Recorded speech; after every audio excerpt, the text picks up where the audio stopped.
PD wrapping up a crash at North Temple and 1900 West. Ricky Meese in the KSL Traffic Center.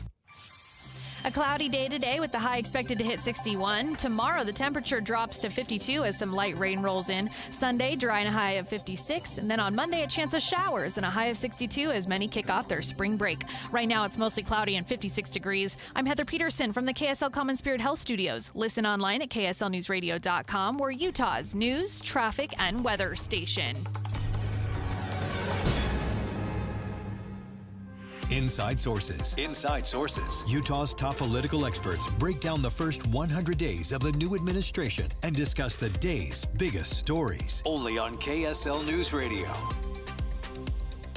The Trump administration is taking their fight to deport alleged Venezuelan gang members all the way to the Supreme Court.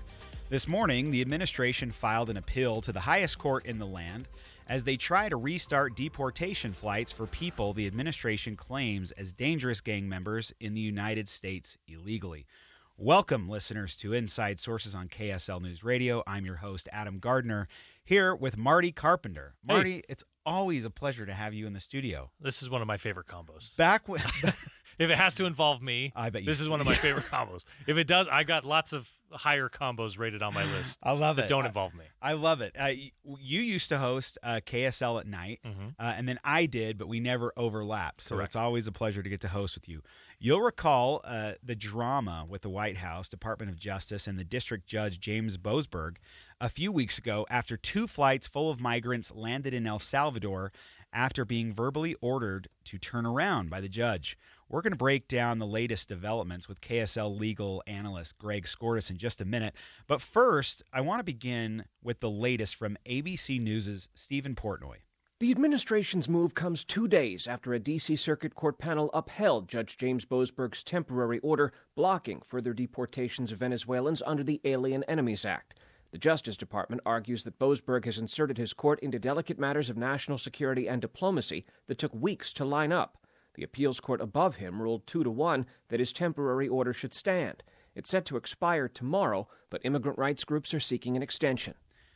Greg Skordas, KSL legal analyst and Inside Sources co-host, is on the line with us. Greg, thanks so much for being with us. It's nice to be with both of you.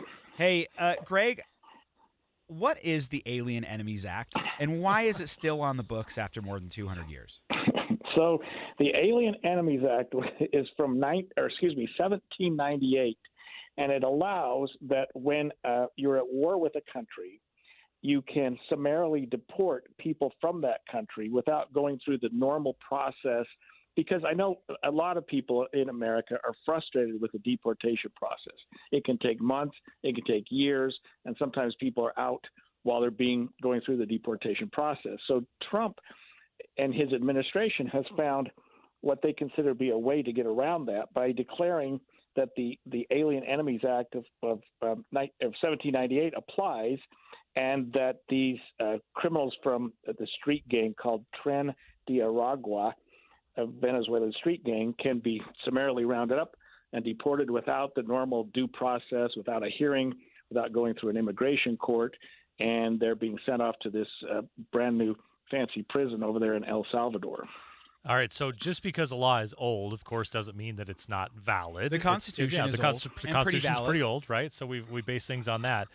The Supreme Court, though, Greg, is being asked to rule on whether this law is constitutional. Is that correct? And what are the main legal arguments on both sides of that? Is it just like, hey, this is old and does it apply in this case? Or are they being asked, is it constitutional, which is usually the question that makes its way to the Supreme Court? Well, it's kind of neither of those, Marty. What's happened is that the court – That's okay. But the trial court there in Washington, D.C. said that the law is constitutional and it's still on the books, but it doesn't apply because what they're saying was we're not really at war with Venezuela. Now, Trump say, well, we're at war with this foreign terrorist organization, but the court said, you know what, we're not going to let that be a reason why we can declare war. And so they've decided that it's not appropriately used in this particular instance. The ACLU brought the lawsuit. The judge said, no, you can't bypass the deportation process, the typical process that involves their due process. The Court of Appeals in Washington, D.C. has held in favor and said, no, We're going to let that hold stay in place that the judge issued to not allow that to occur. And now the Supreme Court's got to weigh in and decide whether or not this judge's order blocking the use of this particular statute is going to stay in place. If the Supreme Court decides that it is constitutional, the Trump administration is doing everything correct, the Alien Enemies Act, that totally applies to this brand of gang, to this gang. Can the administration, is there a fear or concern that the administration can just classify kind of whoever they want under this gang affiliation? You're affiliated with this gang, or we believe you've had contact with somebody affiliated with this gang. Does that push them into a different category where they could be easily deported? I think that's the fear. I think that's the fear that the ACLU has, is that this could open the floodgates to other gang members and say, look, you can just declare that any of these gangs, and they are. I mean, this case brings bad facts because, this is a bad group. These are people that we all want out of the country. And so, the Supreme Court's in a tough situation because do they uphold the law or do they uphold what the facts seem to be as a really bad gang? And then, but if they do decide that the law does apply and they can be deported, you're exactly right.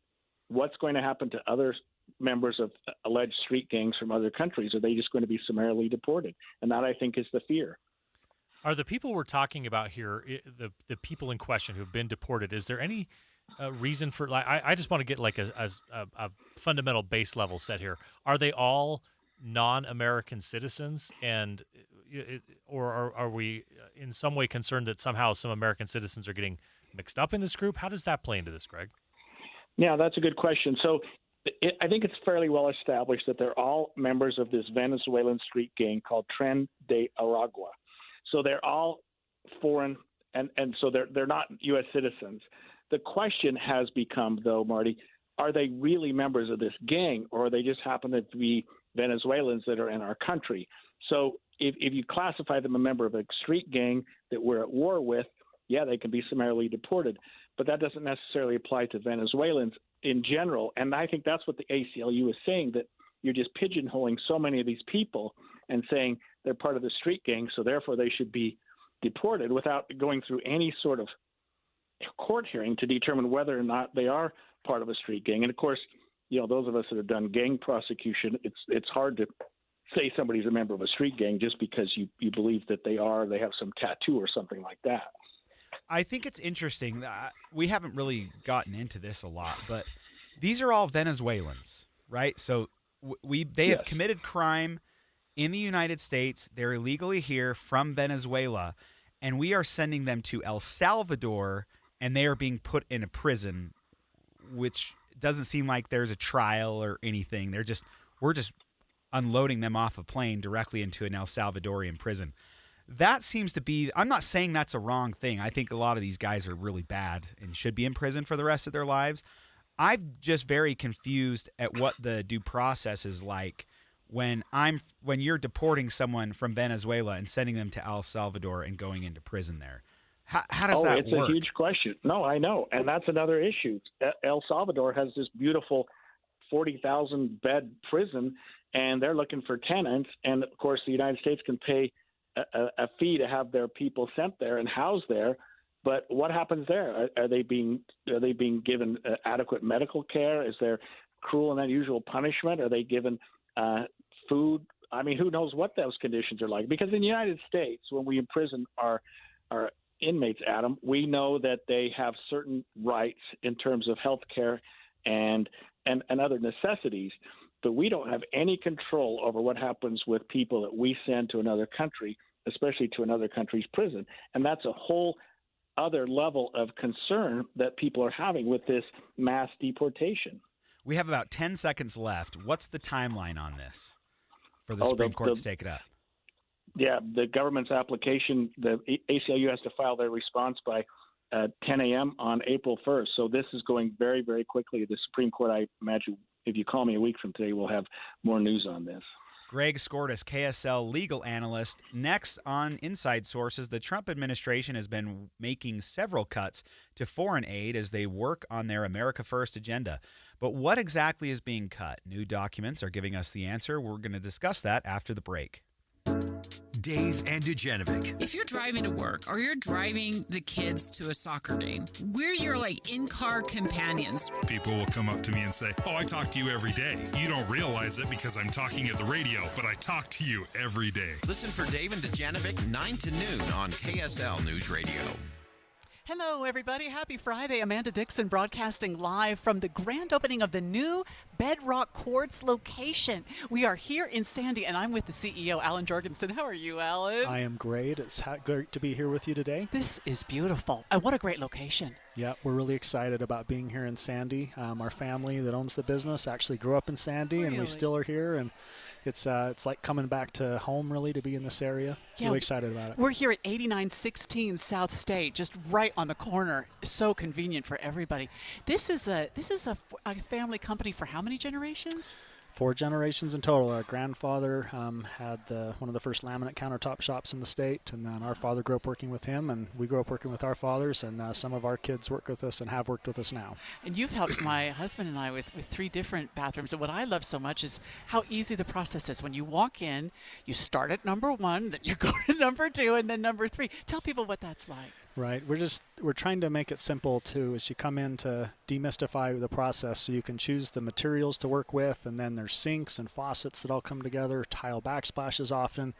We can take care of the plumbing services for it. So we're just trying to bring a package together so that this is like one stop to take care of your remodeling needs for your kitchen. And they do such a beautiful job. It's Bedrock Quartz. We're here with the grand opening. We've got cookies. Come and see us at 8916 South State in Sandy. Febreze. It's a classic odor tale. You fried fish for dinner, cleaned up, but the smell is still in the house. And the neighbors are coming over for game night. They're on their way. And then you spray Febreze Air Mist. Febreze Air starts working instantly to fight even your toughest odors, so you go from fish to fresh like that. Now all you have to worry about is Pam cheating at charades. Breathe happy, Febreze, la la la la la. Every success you've had began with a great opportunity.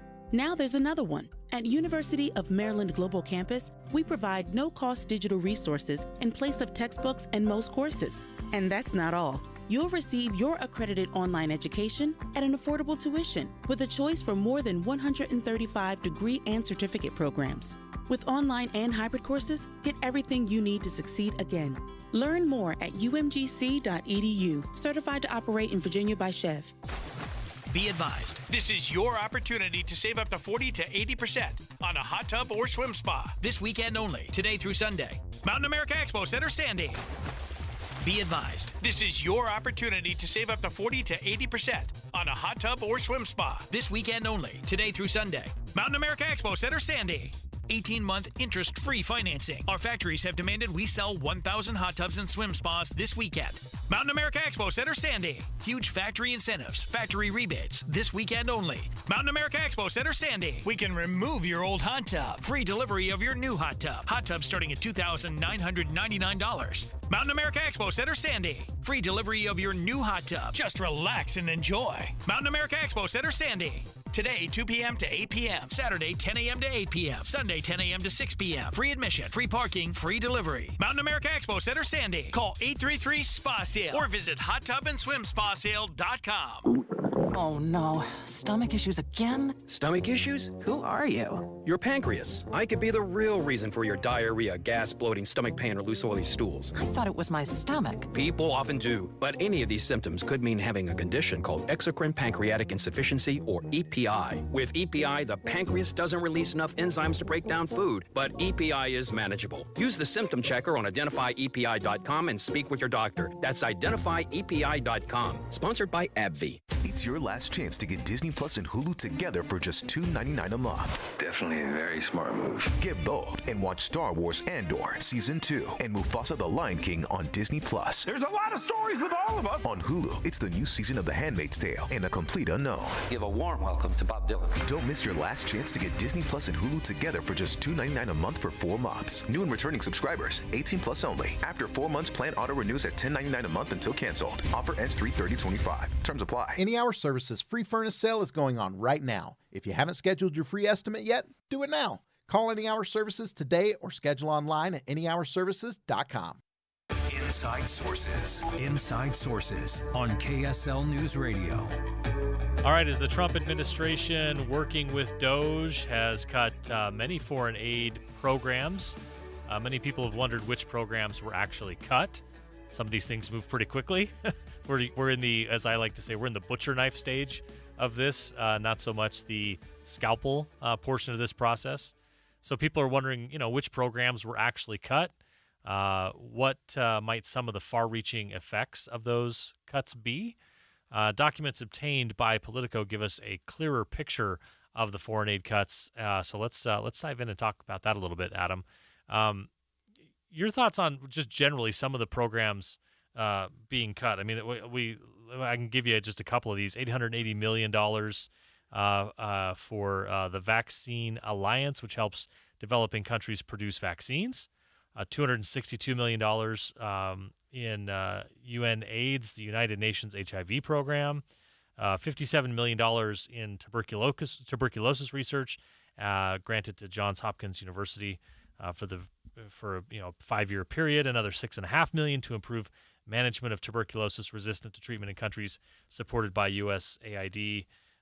So I guess what I'm getting at is there's some stuff when you start to take these big cuts that people can go back and look at it and go, oh, maybe we shouldn't have cut here. Maybe we shouldn't have cut here. And it's actually been one of those Elon Musk things that he's talked about. In another example, when he bought Twitter, you're going to go make a bunch of cuts, and where you've overcut, you're going to hire people back, or you're going to bring things back in. But you start by let's cut it, and then let's slash it and go from there. So it doesn't surprise me that you can look at that and find a handful of examples, or maybe hundreds of examples of things that, maybe we shouldn't have cut that. Maybe that should have taken a little extra consideration. But I still kind of like the general approach of like, hey, there's a lot of fat to cut here, and we can use a meat cleaver first, and then we'll get into figuring out where we maybe overdid it, and we'll course correct. I think a lot of what you're talking about is in investigators general's reports. Mm-hmm. They go through all the programs, all the contracts. They say what's working. They say where waste, fraud, and abuse are. But let's not forget that it's Congress that actually appropriates this money. So DOGE can stop contracts from being paid out, and that's great. But when we talk about these are actual cuts to programs, I just wonder how what the definition of cut is. What the definition of is. What's the definition of cut here? Because Congress just passed a continuing resolution that passed Biden's spending levels from his last year. We're doing it again for this whole year. So we've continued the same funding levels, but we're hearing that things have been cut. So I don't know if that money just sits in an account somewhere and then Congress goes and takes it back and uses it to pay down the debt or pay another program or give NASA contracts or what. Like, I don't know what they're going to use this money for. But I do think that when you have some programs that you cut, like in NASA, it's just a program that dies, right? So it's we're not going to spend $10 billion on program X. We're just going to let that die. Nobody dies, nobody gets hurt, But when you're saying like, hey, we're responsible for treating tens of millions of people for HIV, tuberculosis, and mosquito abatement programs and everything to save sub-Saharan African lives, people are going to die. And to be honest with you, you can't really look at that lens. Otherwise, we'd be spending all of our money everywhere around the world all the time, fixing everyone's problems because bad things happen around the world. So there's an argument to be made. We can do without this. Let's let all of these programs come back to Congress and make another pitch. And we're going to say, hey, you know what? We have $10 billion to spend on all of this stuff. Everybody come back to the trough and tell us what your program is, and we're going to decide if that's worth funding. Yeah. But we can't keep just adding programs all the time. Yeah, it's what I like to call the fun uncle problem, and it doesn't fit as well as an example when you're talking about tuberculosis and HIV relief, right? But like to a certain extent, we've been the fun uncle who's just buying stuff whether we have money to buy it or not. And we don't have money to buy it. Right. Now, I'm not a guy who's like, I'm totally against foreign aid, because I think it can be done strategically, and I think it should always be done first and foremost with the interest of the American taxpayer in mind, right? Sometimes we spend $100 million on something so that we don't have to spend $500 million on it in a less ideal type of solution or way of addressing it, right? But we go do health programs in certain parts of the world to make sure that certain diseases don't reach the United States, right? Or sometimes we just do it because it's the right thing to do. The problem is we started from that position of being, the richest country. We could go out and do these things and help the world. And at some point, if you overspend on that, like anybody else, you have to say, hey, for a while, I might probably need to just make sure I pay my mortgage before I buy, Happy Meals for everybody, right? Before I take the kids to Lagoon. I need to make sure that I'm taking care of my responsibilities at home first before I go do that.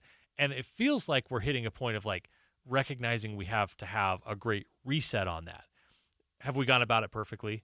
Probably not. But did the problem get so big that this is an aggressive approach to this is probably required?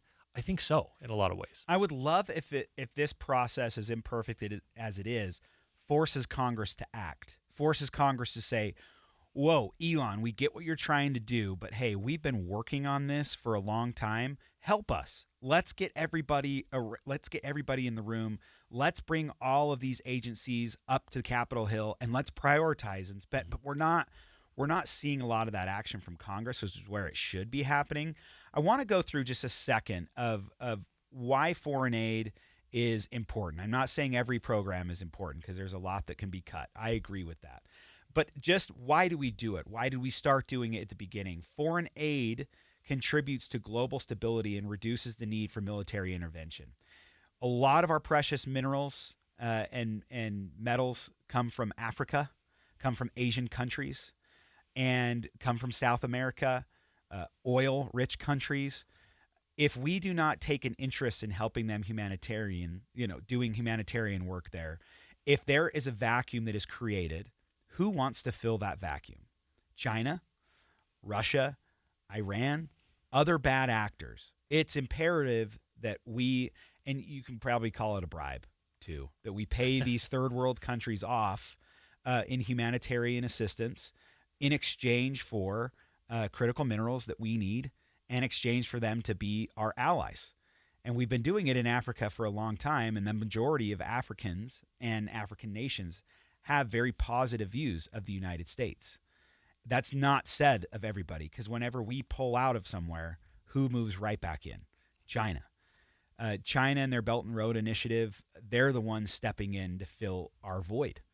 And so you got to just ask yourself, are there places internally that we can cut so that externally we don't have to go to war later for certain precious metals or critical minerals, and we certainly don't want to go to war against China or Russia. Like, we don't want these things to happen. So there are other ways that we can do that by even the economic benefits that it creates. It creates new markets for U.S. exports.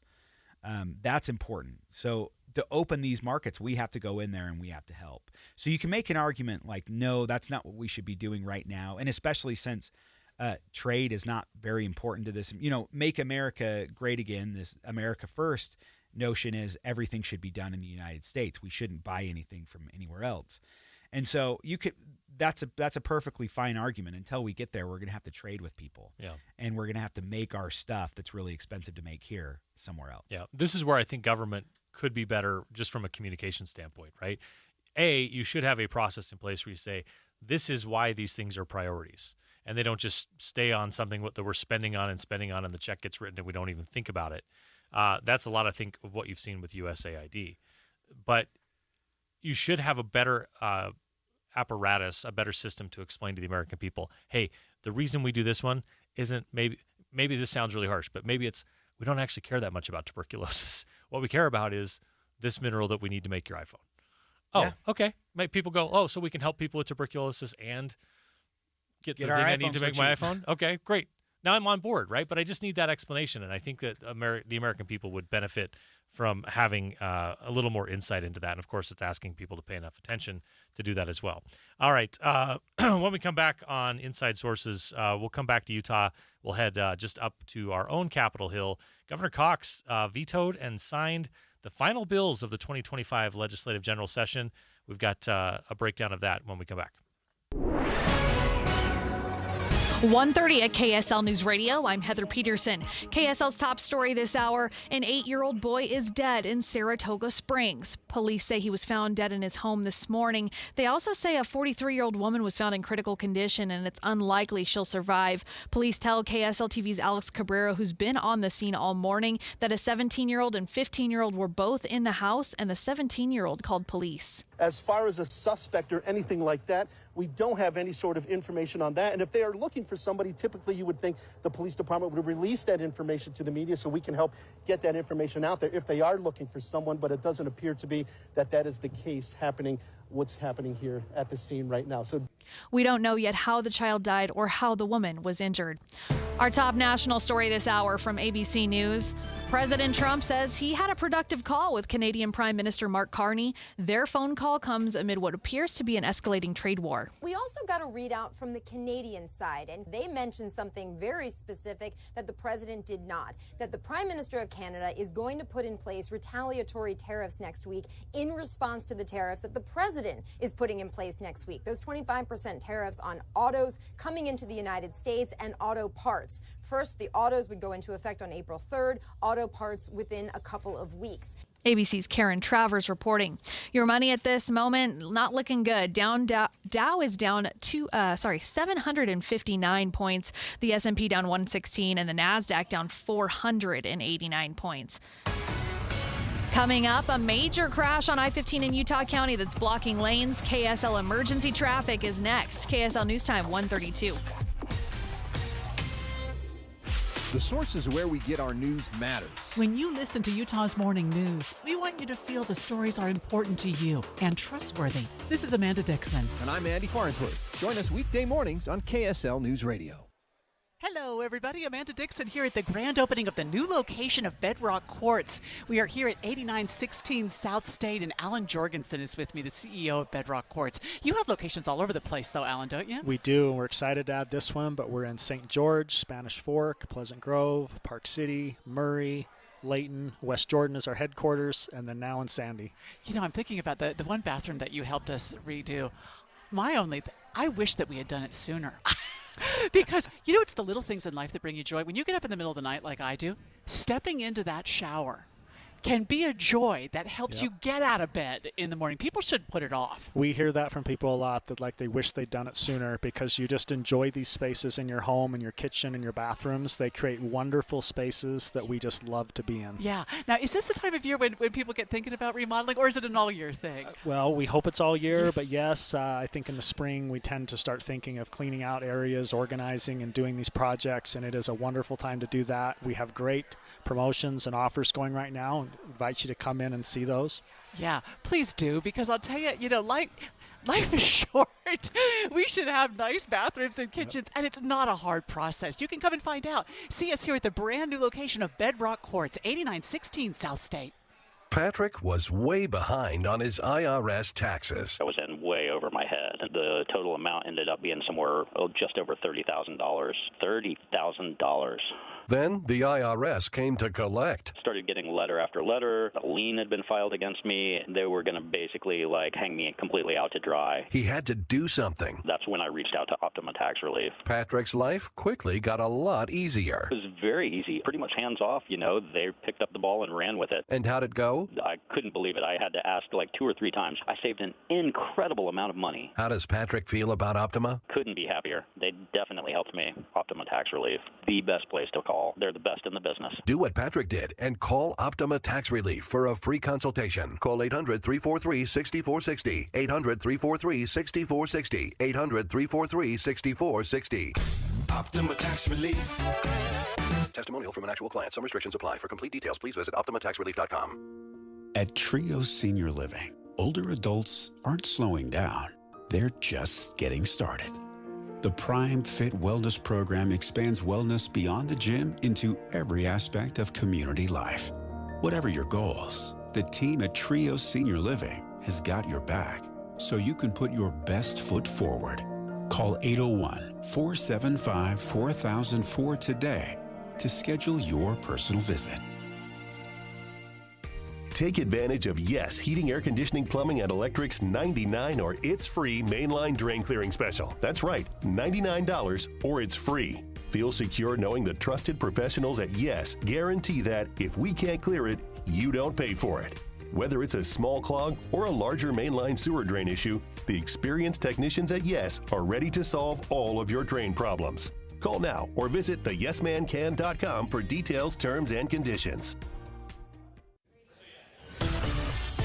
Traffic and weather together brought to you by Mountain America's low-rate auto loans. Here's Ricky Meese. It's looking pretty nasty in Utah County on southbound I-15. We had a multiple vehicle crash with injuries, blocking 3 right lanes of traffic in the Pleasant Grove area. It was right under the overpass, and right now we still have crews blocking 1 right lane, and there's a secondary crash in the mix near the ramp. So if you are traveling southbound I-15, we have a parking lot that just continues to grow with stop-and-go delays that will start as you're approaching Lehigh Main Street. Don't miss Mr. Max Buy One, Get One for 100 suit sale. Suits starting at $299 in a variety of colors and patterns. Available at all 9 Mr. Mac locations with free alterations. Ricky Meese in the KSL Traffic Center. Cooler today as clouds start to move over the state. A small storm system will move in tomorrow and then will dry out by Sunday. Right now it's mostly cloudy and 55 degrees. I'm Heather Peterson from the KSL Common Spirit Health Studios. Listen online at kslnewsradio.com. We're Utah's news, traffic, and weather station. Inside Sources. Inside Sources. Utah's top political experts break down the first 100 days of the new administration and discuss the day's biggest stories. Only on KSL News Radio. Eye on the Hill 2025. Special coverage on Inside Sources. The closing chapter of the 2025 Legislative General Session is now complete. Last night, Governor Cox vetoed and signed the final bills of the session. He also let a few bills go into law without his signature. We're going to spend the next half hour digging into some of the final actions of the session and the letter that Governor Cox sent to state legislative leaders last night about his decisions. Marty, you're the communications expert, right? I go to you to learn how to communicate. Allegedly. So, allegedly. So this letter that was sent out last night is about 8 pages long. And it goes through all just general thoughts on the session. And it goes through the bills that he vetoed, why, which bills he let go into law without his signature. Talk to me about the general tone of the letter as a comms guy. How did this read? I mean, I generally like when the governor does this. I think that if you have to either over-communicate or under-communicate, it's better to say more in this situation. Like, hey, here's my rationale on each one of these. And what you're trying to do is, I think your audience, when you look at this, is he's already had in-person discussions or phone discussions with legislative leadership, right? That all happens kind of behind the scenes. Hey, we're thinking about vetoing this one. Here's our concern with this one. Here's what we didn't feel like we got correct during the session. Ultimately, there's discussion there on like, oh, wait, okay, what can we fix in a special session? So once you've had those kind of conversations and then you go to write this letter, the legislative leadership's not the audience. I think the general legislative body is the audience, right? Some people are going to look at this, and hopefully you've done a lot of that legwork already where you're saying, hey, I'm vetoing this bill. Not only have I talked to leadership, I've talked to the floor sponsor, the House sponsor, the Senate sponsor, right? So that they understand that.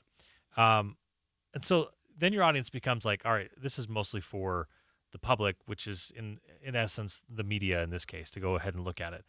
I like the explanation.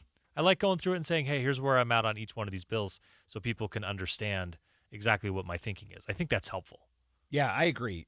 He has one paragraph in here at the beginning of his letter. The Utah Constitution only provides 20 days after sine die, the end of the session, for me to review the bills passed and decide which ones to sign or veto, a relatively short window given the volume of bills passed this session. And there were a lot of them, Marty. I think when the 20 days was put into law, I think there was probably only 200 bills Yeah. passed, and now we're up to almost 600 bills passed. So it's a lot different. He goes on to say, as I have mentioned before, there are many bills that I would not have voted for had I been in the legislature. But vetoing a bill calls for a higher standard than deciding whether to vote for a bill. This is out of respect for the deference to your diligent efforts to find creative solutions to the challenges facing your constituents. And that's true, because a lot of these bills that he may not like, he's not negotiating on at all. This is happening between the House and the Senate and special interests, and that's who's negotiating the bill, not necessarily the governor's office. So he's getting it on his desk for the most part without being involved in the process. To an extent. The bigger stuff, the bigger issues, he's very involved in. His office is involved in, if it has to do with mining or, this SB 337 that was the Beehive Development Agency that would totally change how local zoning laws happen with big districts. And of course, he's super involved in the crafting of that legislation. But a lot of things, there's 1,000 bills that get filed. So he's not going to be involved in every single discussion. And his team is on a lot of them throughout the session, right? And so here, let me give you the insight on what bill signing period is like. The session ends, the legislature leaves. It's like everybody else got out of school for the summer, and suddenly you have piles of homework. That's what it's like to be in the executive branch, right? Because you've been through this process. Yes, a number of times. It's a whole big stack of bills, and even on the ones where you're like, oh, well, we got to a good point on that one, the general counsel's office, at least when I was in the Herbert administration, had to review them to make sure that what was discussed actually got into the final bill. So it is like grading papers to a large extent, right? Going through and saying, hey, we've looked at this one. They did this, or hey, we had talked to them about this. We'd kind of come to this agreement. That didn't get into the final bill. That's something we should consider talking to them about. And you just go through every one of these 500 plus bills and decide which ones you're going to sign, which ones you're going to veto, which ones you're going to let go into law without your signature. And then from the communication standpoint, when do we sign these? When are we rolling these out? And now how can we go make it to our benefit? Where do we go take credit for the good work that we did during the session? So I just wrote down on my notes, bill signing is the worst. It was the worst part of the whole job. Was like, it's springtime, it's nice weather outside. You're stuck in this tiny little conference room with just piles of papers. And then legislators pass a bill that they really loved, and it's one of 600 bills for you. Yeah. But they want to come get a photo op with you, and they want to celebrate it as like this big accomplishment, achievement. I did that when I was in the legislature. My bill was really stupid, but I was like, hey, it's my first one. You want the pen? Yeah, right? I was the marker, like, let's whatever. go do this. Yeah, it's I would put that in my notes. Bill signing is the worst, asterisk, but ceremonial bill signings may be as bad. I think that's probably right.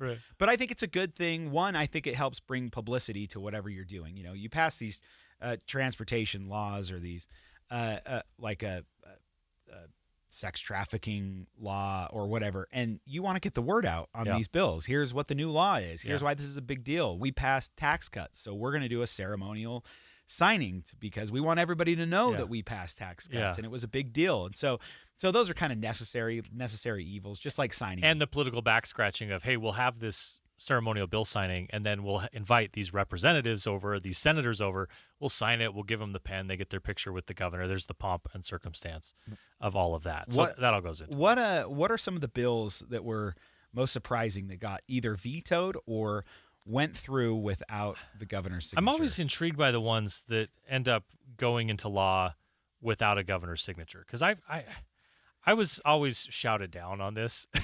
And we just have a minute left, but so I want you to know. Well, let's talk about what that means. Well, let's tee that up for the next segment, because I think we should talk about the process on that. But I would say this: I was always the guy in the office who said, "Why are we afraid to veto a bill?" Because I don't think the thing that people are afraid of in a governor's office is having the veto overridden.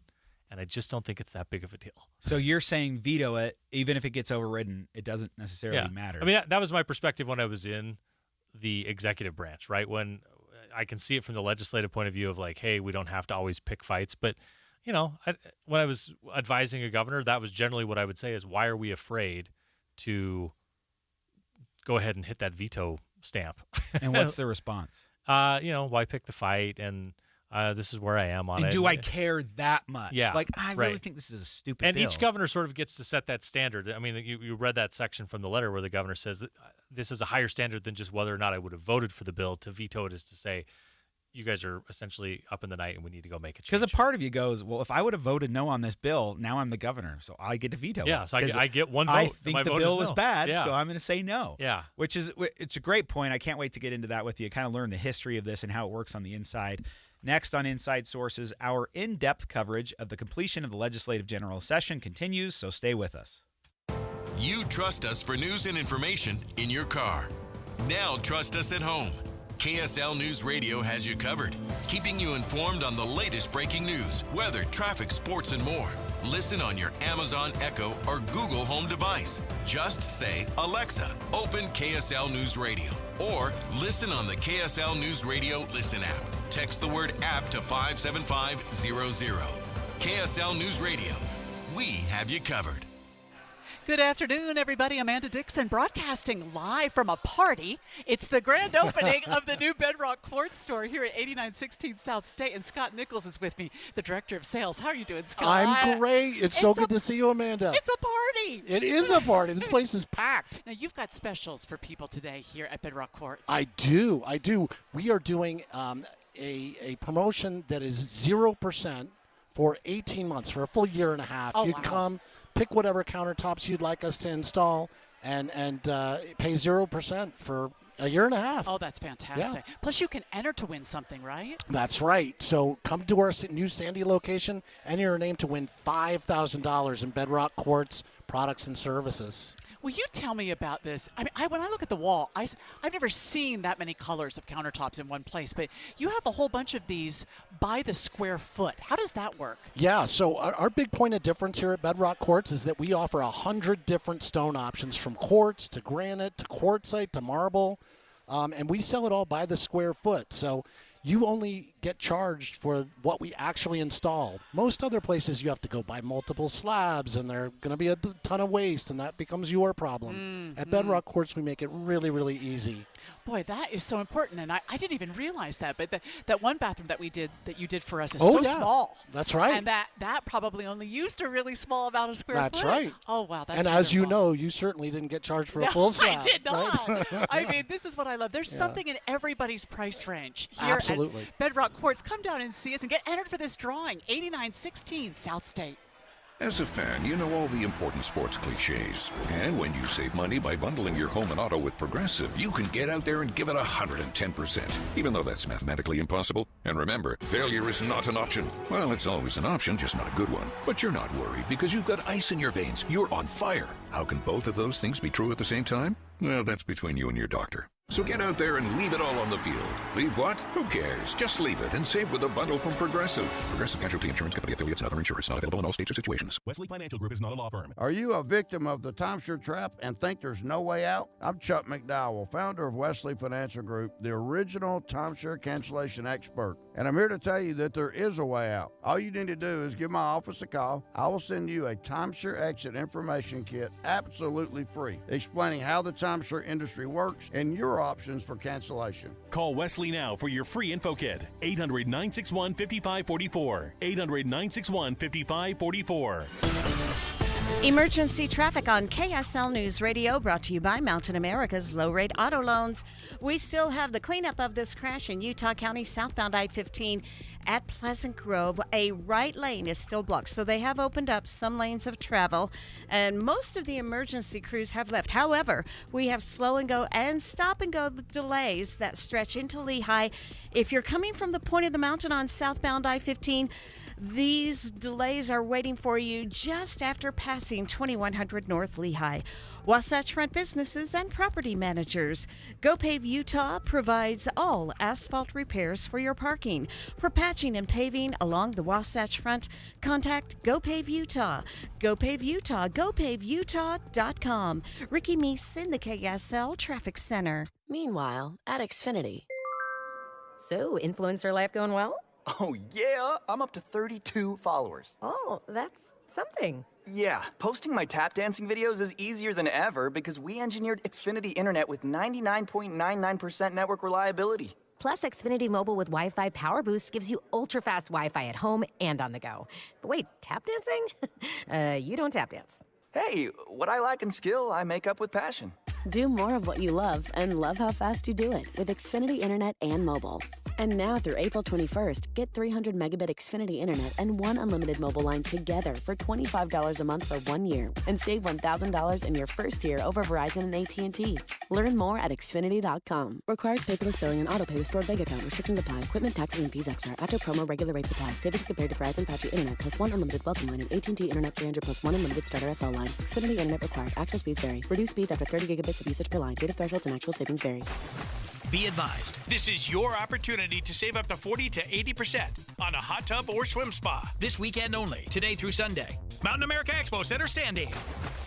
Be advised, this is your opportunity to save up to 40 to 80% on a hot tub or swim spa. This weekend only, today through Sunday. Mountain America Expo Center, Sandy. 18-month interest-free financing. Our factories have demanded we sell 1,000 hot tubs and swim spas this weekend. Mountain America Expo Center, Sandy. Huge factory incentives, factory rebates, this weekend only. Mountain America Expo Center, Sandy. We can remove your old hot tub. Free delivery of your new hot tub. Hot tub starting at $2,999. Mountain America Expo Center, Sandy. Free delivery of your new hot tub. Just relax and enjoy. Mountain America Expo Center, Sandy. Today, 2 p.m. to 8 p.m. Saturday, 10 a.m. to 8 p.m. Sunday, 10 a.m. to 6 p.m. Free admission, free parking, free delivery. Mountain America Expo Center, Sandy. Call 833-SPA-SALE or visit hottubandSwimSpaSale.com. Inside Sources. Inside Sources on KSL News Radio. Eye on the Hill 2025. Special coverage on Inside Sources. All right, school's finally out for the executive branch as well. The legislature got done about 20 days ago, and now after reviewing all the homework and correcting all the papers and deciding on final grades and vetoes and whatnot, the executive branch gets to go on vacation. And I remember that as being one of the greatest days of my calendar year when I worked in the Herbert administration. We were finally done with the session and could rejoin the rest of the world. Civil society. Yes, get back outside of the stuffy room with all of the bills to review. So let me ask you this. Yeah. So the legislature, a lot of them go on vacation right after because it's like nonstop. Yeah. And lobbyists, I know, get out of town and they go to a beach somewhere. Does the executive branch do the same thing, or do they kind of go back to work? Yeah, it's like a couple days that you get to take. And then, I mean, when I was with Herbert anyway, we would get right into bill signings, right? And it was like, that would stretch on sometimes the through ceremonial the ceremonial signings. Like the bills had all been signed, vetoed, whatever. The official work was actually done, but that didn't mean people didn't want photo ops. And you just sort of have to get back to the work of being the governor and running the state the rest of the time. When I was with Governor Herbert, we also got into he was obviously the vice chair at one point and the chair of the National Governors Association, which took time not only during the session, but, and then you get into things like everybody else does at this point, Lincoln Day dinners, county conventions when it's an election year. Oh, my gosh. It's just like it sort of just goes into the next thing. And by all accounts, the governor has said he's not running again, so maybe he gets to skip a lot of those things. That's his vacation. That's the best part about not running a campaign or not. We still have the state convention coming up. That's true.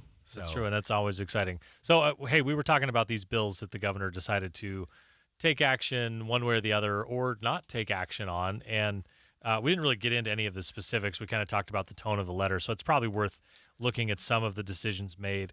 You look at the ones you vetoed, property tax amendments, criminal code amendments, precious metal amendments, elected official vacancy modifications, the Utah-Ireland Trade Commissions.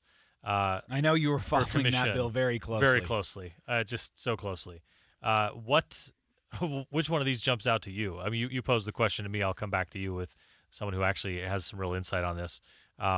Which one jumps out to you and says, I'm a little surprised by that, or makes sense? Well, so there are some that were interesting. SB 197, property tax amendments by Senator McKay.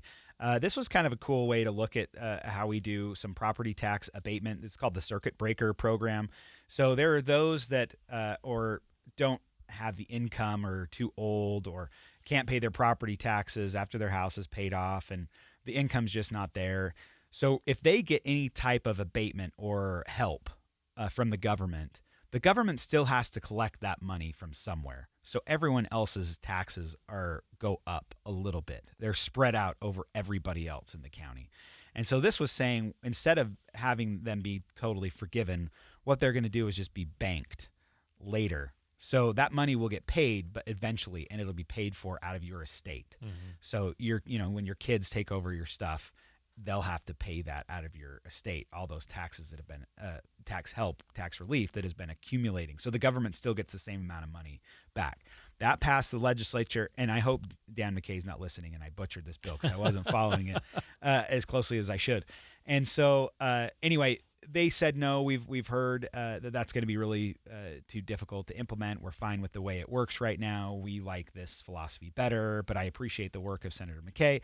Very nice, very kind. Gave him a heads up before it was vetoed. And then you have other bills that were really interesting. The Utah-Ireland Trade Commission, which sounds like nothing, like that's not a big deal. The governor in his veto letter said, hey, we had more than 400 boards and commissions. We were sick of having that many and dealing with them all. We have worked to repeal a ton of those. Now we're under 400. Please don't add more. So that was one. There were a lot of those in the legislature who didn't want to have an official commission with Ireland because Ireland is very, very anti-Israel for the most part, and we in Utah are pretty pro-Israel. So there was some back and forth on different reasons. And then there was one that I thought was kind of a cool reason. There was elected official vacancy modifications. This changed on how to this addresses, how to handle a tie among 3 or more candidates in a vacancy for municipal office. So if there's the council's voting and it's 3-3, they would draw straws or, paper, rock, scissors, or flip a coin, roll dice, whatever. And so this bill does so by having municipalities use a game of chance. And because they said game of chance, the governor said no. In light of this language in the Utah Constitution, it says that legislature shall not authorize any game of chance. So that's against the law. Yeah. That's against the Constitution.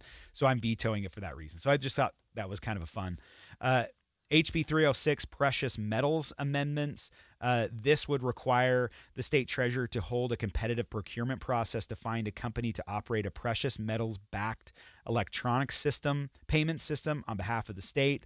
This bill would require that the payment system be integrated into the state's accounting system. And they kind of just said, this sounds like a massive headache. We don't want to do this. Yeah. So we're a big no on this. And you kind of have to make that calculus, like you said. Is this worth it? Like, is this worth us talking about it? Because in some of those cases, you have to put an entire system into place, and 3 people might use it. Right? That's exactly right. So, like, there's no guarantee that, like, hey, there's big demand for this, so you've got to be cautious about creating big government, which is sort of like a principle of our legislature generally. Let's not create big government just to have big government. And that's where I think the governor's done a good job of putting a check on some of these things. There were 2 others that I just want to focus on kind of before we end here. He specifically says, I will also include on a special session call, meaning there are some bills that we have problems with, like HB 263, elections amendments, HB 356, county government amendments. We have those bills, and I'm going to sign them, but I don't like them. There's a couple issues I have with them. So we're going to do a special session where you guys have to come in and fix these problems because I got issues. And that's been agreed to before this letter comes out. Correct. So everyone's expecting this. But then included on that call, he says, on that call, we should remove a $3.5 million appropriation that has been allocated for the Sundance Film Festival. Let's reappropriate that money to efforts in Utah to create a new festival and a world-class film economy right here in our state. So, shots fired by Sundance yesterday.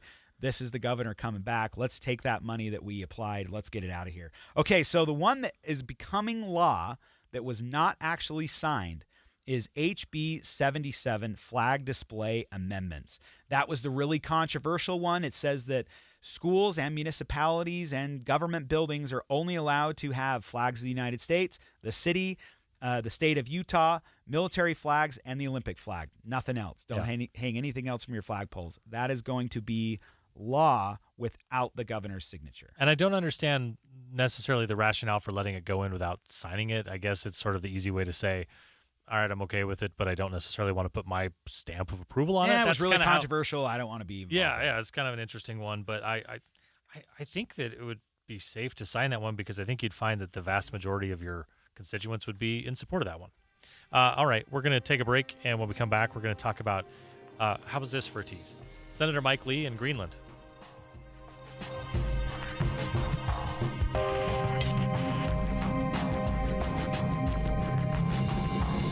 KSL FM Midvale. KSL Salt Lake City. From the KSL Common Spirit Health Studios, this is KSL News Radio.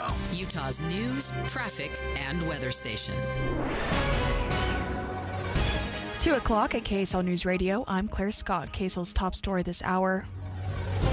And it is developing news. Police are on the scene in Saratoga Springs where an 8-year-old boy was found dead this morning.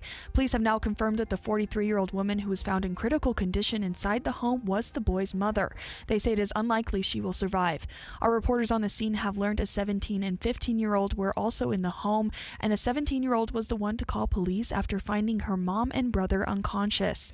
We do not yet know how the boy died or how his mother was injured. Police are waiting for a warrant to enter the home. Our top national story this hour from ABC News. While on a visit to Greenland this afternoon, Vice President J.D. Vance discussed the U.S.'s presence in the region. Vance says that the U.S. and Greenland can't ignore the growing problem inside the island territory, which he claims has been neglected by Denmark. And our argument is very simple. It is not with the people of Greenland, who I think are incredible and have an incredible opportunity here. Our argument really is with the leadership of Denmark, which is underinvested in Greenland and underinvested in its security architecture. That simply must change. Vance also says action is needed to stop Russian and Chinese encroachment on the area. Your money at this moment: the Dow is down 716 points. The S&P is down 112. And coming up, colder temperatures. KSL Weather's next. KSL News Time 2:01.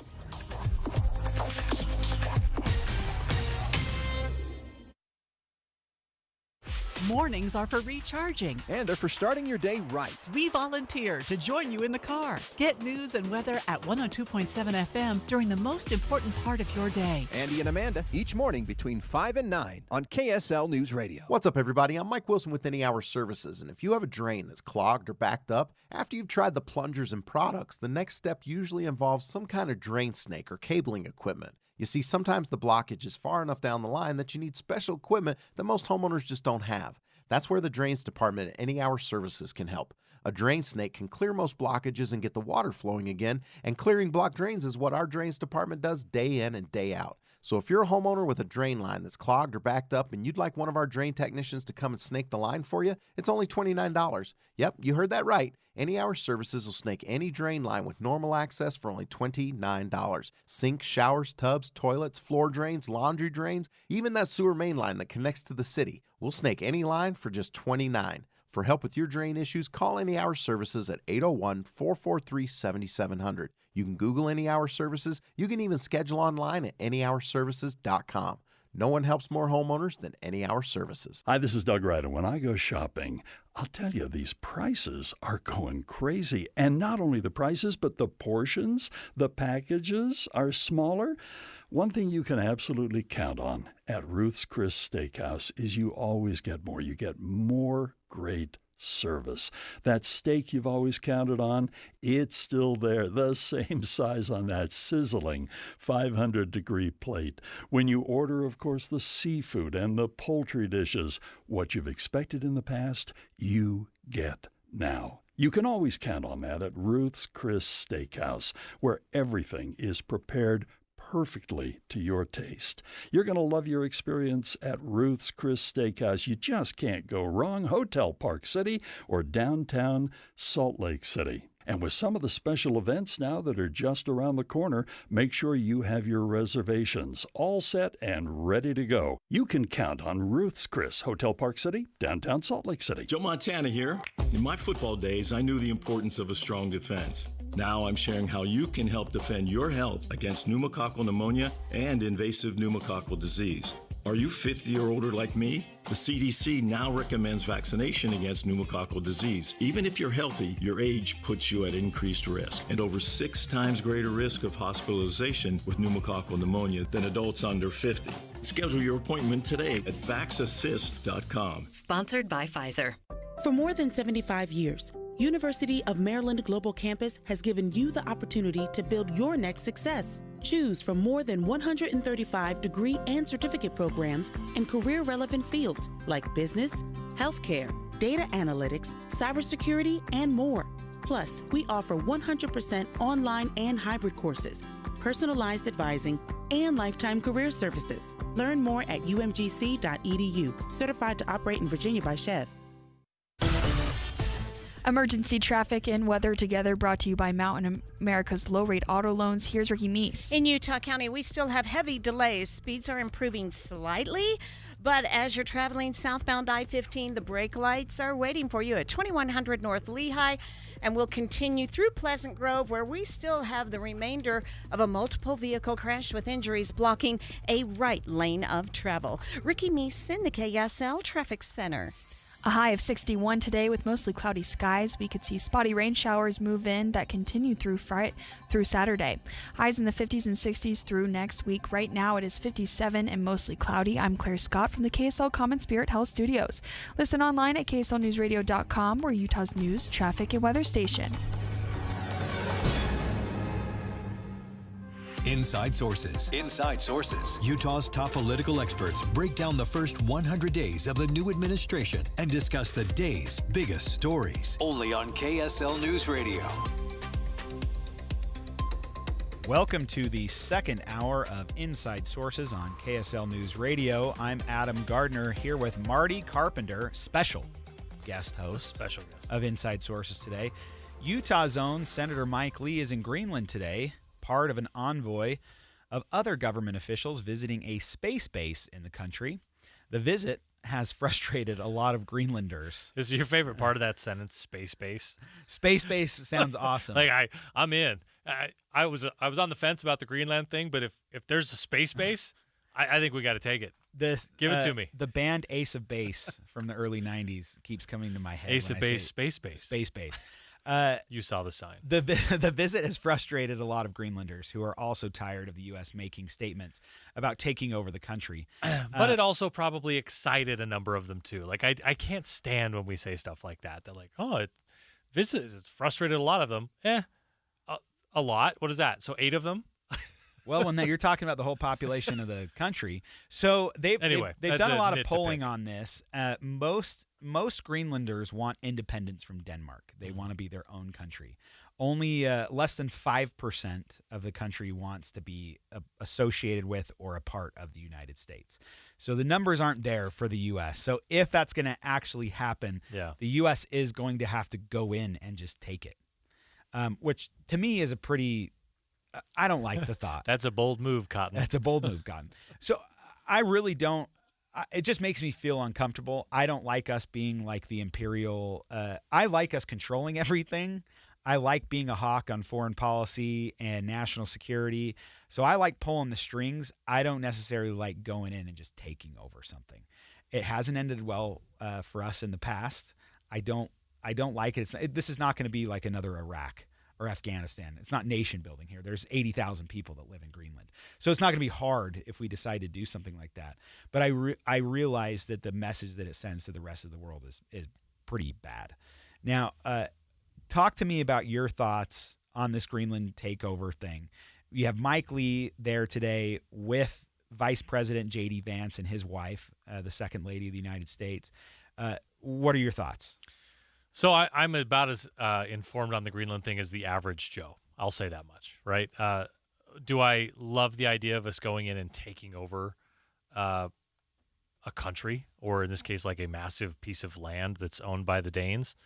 No, I mean, it's kind of I think it just seems like so foreign to the experience of the 47 years I've been on the earth, right? That like we don't do a lot of this. When we've gone into countries, it's been with the express purpose of we're going in to help liberate you, and then we take this high road and we expect nothing of it. And we've done that, and I think to your point, not very effectively in a lot of cases. Like I can't think of a time when like you would say, man, did we nail that? We were in, we were out, we left a stable country behind, it all worked. So like our approach hasn't been terribly effective for us for the most part.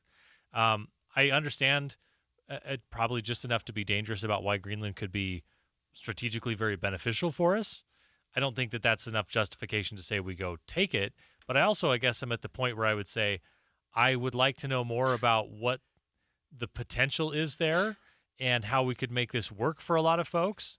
And I don't know, it just seems like so foreign to anything we've had in the West that even to consider like, oh, how do we go about that? We just don't talk that way. Yeah, it seems so out of the ordinary that it is a bit jarring, but I also don't know that just because it's jarring, I would say, well, then we shouldn't even think about it.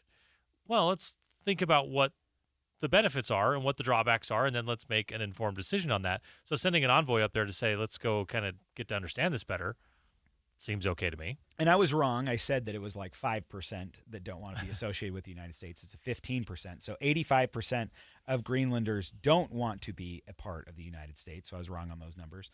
Thanks to our producer. And for polling pointing that numbers out. are always subject to public education too, right? So like, what do they know about? They probably know as little about it as I do. Of like, what are the potential benefits, right? What are the potential drawbacks? If you're just saying, are you in favor of it or no? It doesn't like set a baseline of what's your understanding of what the actual situation may be. And the Danes kind of leave them alone. It seems they subsidize a lot of what Greenland does, but they kind of let them govern themselves. They have a prime minister, everything else. So the United States would not be that way. We would be very involved, and we would, if we took them over, we'd take them over. I also think that this has been talked about before President Trump ever came into office, even his first term, of buying Greenland, like working with the Danes to negotiate something where we could take over Greenland. But when Trump comes in, he hears about it and goes right to Twitter. We will take over Greenland, and the Danes should let us, and we're going to talk about it next month when I go meet with him. And if he doesn't want to talk about it, I will refuse to meet with him, and Denmark is forever the worst. Which is, look, that's the negotiator that you elected, Yeah. right? Like, That's the art of the deal. I've learned through the first term and then through the first 7,500 days we're not to 100 days, 75 days or so of the administration to say, if you take seriously what he says when he's taking an anchoring position, you're going to spend a lot of your time just upset for no reason, right? Like in a negotiation, you go stake out like a ridiculous position. This is Jack Donaghy on 30 Rock, $1, right? I offer you $1. Like you can take this ridiculous position, and then wherever you get to is still better than that. So like, hey, we're going to go take over Greenland. They have to, it's all posturing for the actual potential of a deal, and something may come of it, something may not. That sort of stuff doesn't flummox me like it seems to a lot of people. And I guess I get why it does for a lot of people, but if you live in Greenland, if you live in Greenland, I guess I get it, but it's sort of like, okay, well, we'll see. Well, and he says we're going to take it no matter what. So it doesn't matter if we get to a price. Yeah. We're just going to take it. But he was also calling Canada the 51st state and Governor Trudeau, and we haven't done anything to like go physically take over Canada at this point. No, we've right? just So done it's a sort of lot like of tariffs. Yeah, and now they've decoupled their military alliances with us just today. So, I mean, it has ramifications. So you can stake your flag somewhere, but there's going to be ramifications for it. And here, the case he makes for taking Greenland is it's a national security issue. Well, he calls it international security, which is the same thing, I think. So this is our national security, and we need Greenland. Well, the reason he gave in the past, and the reason that the United States actually has wanted Greenland for two reasons. One, the minerals that are on the island. And then two, because Russia encroaches onto North America. And they have all the ice-breaking ships. That's where they live and breathe, baby, is they take over the Arctic, right? So they can cut through all the ice around Greenland, and it gets them very close to our shores.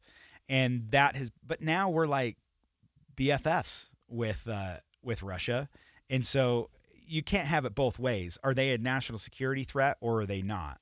Well, they cannot be right now, but have the potential to be. And so you can still make a move with the eye that like something like that could change. That's what Trump has said of our allies a lot is we're going to sell subpar weapons to our allies because who knows, maybe they won't be our allies later.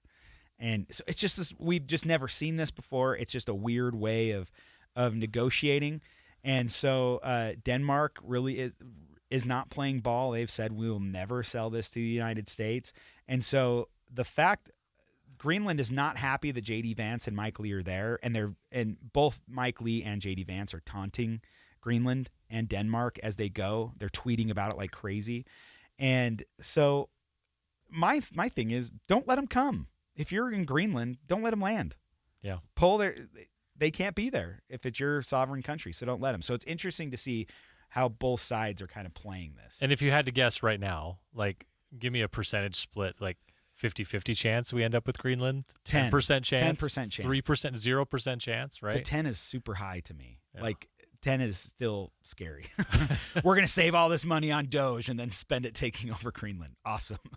Next on Inside Sources, we're going to be talking about a new report that outlines a path towards saving the Great Salt Lake. More on what's being called Utah's Moonshot coming up next. Dave and Dujanovic. If you're driving to work or you're driving the kids to a soccer game, we're your in-car companions. People will come up to me and say, "Oh, I talk to you every day. You don't realize it because I'm talking at the radio, but I talk to you every day." Listen for Dave and Dujanovic 9 to noon on KSL News Radio. Good afternoon, everybody. Amanda Dixon here at the grand opening of Bedrock Quartz. This is their Sandy new location at 8916 South State. And Scott Nichols is with me, the director of sales. Bedrock is just different from other companies that do this kind of work. Tell people how. Yeah, man, we really try to be, right? This is an industry where different is good. Yeah, for sure. You know, we call it the Bedrock difference. Our dedication to offering the best communication, installation, and service has earned us industry awards. We show up on time and on budget with no surprises and have over 1,000 5-star reviews to back that promise up.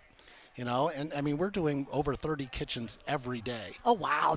That's a lot of business. Yeah. See, now, when you were working on my bathroom, I just thought I was the only customer you Well, that's how we're supposed to make you feel, right? I just want people to know this is not something that I just wish I'd done it sooner, Scott, because I think I dreaded the process. I was scared away by but it's easier than I thought. We really do try to make it easy. And look, make the update now. Enjoy the update. Even if you're planning on selling down the road, why not enjoy the new countertops in the meantime? Right. Enjoy being in your kitchen or taking a shower. You know, just enjoy it more. That's it. Life is short. Right, Amanda? Short. We have promotions going on. Oh, yes, we do. So right now we've got 0% for a year and a half. 18 months of 0% on any countertop purchase here at Bedrock Quartz. And then out of our new Sandy location, come on in and enter your name to win a $5,000 grand prize for Bedrock products and services. Come and see us right now. Bedrock Quartz. We're here in Sandy, 8916 South State.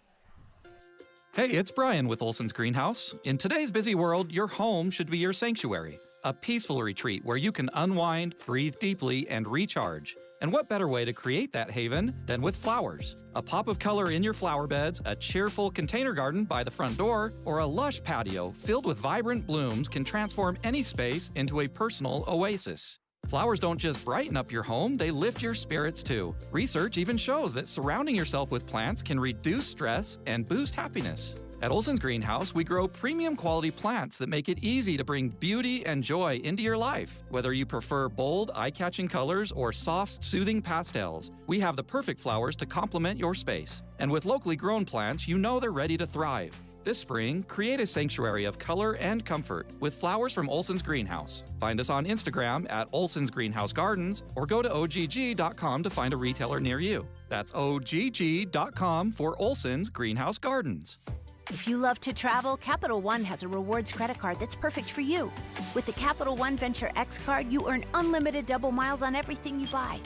Plus, you get premium benefits at a collection of luxury hotels when you book on Capital One Travel. And with Venture X, you get access to over 1,000 airport lounges worldwide. Open up a world of travel possibilities with the Capital One Venture X card. What's in your wallet? Terms apply. Lounge access is subject to change. See CapitalOne.com for details. Taxes was taxing. Now taxes is relaxing when you file for free. I can file for free? TurboTax Free Edition. Roughly 37% of filers qualify. Simple Form 1040 returns only. See if you qualify at turbotax.com/free. I can file for free. Now this is taxes. File for free with TurboTax Free Edition and get your maximum refund. No schedules except for Earned Income Tax Credit, Child Tax Credit, and Student Loan Interest. See if you qualify at turbotax.com/free. Emergency traffic on KSL News Radio continues in Utah County, and it's brought to you by Mountain America's low-rate auto loans. We have heavy delays already on southbound I-15. They start right about 2100 North Lehigh. You will not see better speeds until you're passing the accident at Pleasant Grove Boulevard at the overpass. It's just after that in that right lane of travel. And even though they've opened up more lanes, we still have a packed-in residual delayed drive. So you still may want to consider an alternate route. Wasatch Front businesses and property managers. GoPave Utah provides all asphalt repairs for your parking. For patching and paving along the Wasatch Front, contact GoPave Utah. GoPave Utah. GoPaveUtah.com. Ricky Meese in the KSL Traffic Center. Be advised, this is your opportunity to save up to 40 to 80% on a hot tub or swim spa this weekend only, today through Sunday. Mountain America Expo Center, Sandy. Be advised, this is your opportunity to save up to 40 to 80% on a hot tub or swim spa this weekend only, today through Sunday. Mountain America Expo Center, Sandy. 18-month interest-free financing. Our factories have demanded we sell 1,000 hot tubs and swim spas this weekend. Mountain America Expo Center, Sandy. Huge factory incentives, factory rebates this weekend only. Mountain America Expo Center, Sandy. We can remove your old hot tub. Free delivery of your new hot tub. Hot tub starting at $2,999. Mountain America Expo Center, Sandy. Free delivery of your new hot tub. Just relax and enjoy. Mountain America Expo Center, Sandy. Today, 2 p.m. to 8 p.m. Saturday, 10 a.m. to 8 p.m. Sunday, 10 a.m. to 6 p.m. Free admission, free parking, free delivery. Mountain America Expo Center, Sandy. Call 833-SPA-SALE or visit hottubandSwimSpaSale.com. Common Spirit Health. Hospitals, clinics, and caregivers all connected to advance healthcare in Colorado, Kansas, and Utah. Healthcare with human kindness is here. Hello, human kindness. Inside Sources on KSL News Radio. All right, you've heard it many times over the past several years. Great Salt Lake is in danger. State leaders have made a whole bunch of moves over the last couple of years to try and save the lake, passing bills affecting the lake during the last several sessions. There's a new report, though, that looks at how the state of Utah's moonshot to restore the lake is going and what still needs to be done. The Property and Environment Research Center just issued this report. We're joined by the author and researcher today to talk about it. Finally, somebody in here who knows what she's talking about. Katie Wright is a senior researcher with the Property and Environment Research Center. We'll say PERC. Is that how you abbreviate that? Thanks for being here with us, Katie. Appreciate it. Let's start here. What's the status of the lake? It's still there. I saw it this morning on my way here. So how would you classify the status of the lake right now? Well, I think back in 2022, it was at its lowest. So we're doing better than we were in 2022, but there's still a lot of work that has to be done. And yes, we've had a couple of wet years, but unfortunately, it's going to take more than a couple of wet years to actually restore the lake to its healthy level. What's it going to take? Voluntary leasing. Okay, tell us what that means.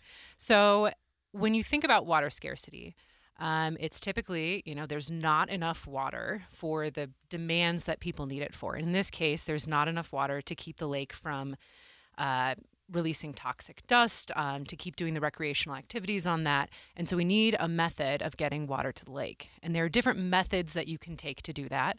And you've probably heard of a couple of them. So some people think that a mandatory cut or reduction in water use is the way to do it. Others might say we need a lawsuit to get water to the lake.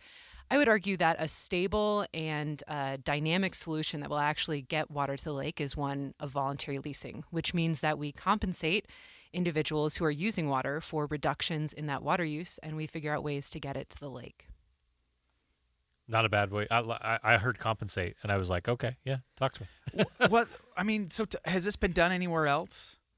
Yeah, so there are a couple of instances where we've paid water users, so typically farmers. We typically pay farmers to change something about what they're doing on their farm. We've done that in Utah, right? Well, we're in the middle of doing it now, actually. So this is what voluntary leasing is. So the state has said we're going to set aside some money, and we will pay farmers to do an ag optimization project, to do crop switching, split season leasing. There's kind of a menu of options that farmers can choose from.